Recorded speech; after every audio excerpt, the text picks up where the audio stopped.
ഉറങ്ങി കിടന്ന് പറഞ്ഞാൽ ശല്യം ചെയ്ത് കഴിഞ്ഞാൽ ദേഷ്യം വരും. അങ്ങനെ ആ കൊച്ചു ചെയ്തേ ഉള്ളൂ. എടാ നിനക്ക് മനസ്സിലാകട്ടാ, എടാ ജീവിതം ഒന്നേ ഉള്ളൂ. അല്ലെങ്കിൽ എന്റെ കൂടെ നൈറ്റ് വർക്കിന് പോകണം, നൈറ്റ് വർക്കിന്. ഉപദേശിക്കാവോളെ എന്റെ പൊന്നു കുഞ്ഞെ, ഞാനൊരു കാര്യം പറയാം.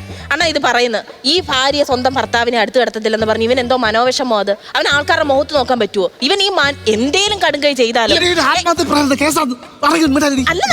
അങ്ങനെ എന്തേലും ചെയ്താലും എന്തോ പറ്റുമെന്ന് ഞാൻ ഓർക്കുന്നത്. നമ്മുടെ ചെറുക്കനല്ലയോ? ഉദാഹരണം ഇവിടെ കാണിച്ചു തന്നു, കാര്യങ്ങൾ മനസ്സിലാക്കി. നീ അത് പറഞ്ഞ ഞാൻ പെണ്ണെ പറഞ്ഞു. ഞാൻ ചെന്ന് പറയത്തില്ല, ഞാൻ ചെന്ന് പറയത്തില്ല. അണ്ണൻ്റെ വലിയ ഞാൻ അണ്ണൻ ചെന്ന് പറ. ഇത് നല്ല ബെഡ്ഷീറ്റാണ്, വേറെ വല്ലതും എടുക്കാം, ഇങ്ങോട്ട് കൊണ്ടു. ഞാൻ പോയി പറഞ്ഞു കൊടുക്കണോ?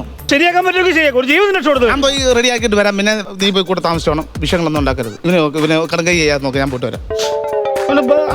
ശരിയാവോ ചേച്ചി? അതോ എന്തേ പേടി? അതിനോട് അമ്മയും കൂടെ രാവിലെ തുടങ്ങിയേക്കുന്നത്.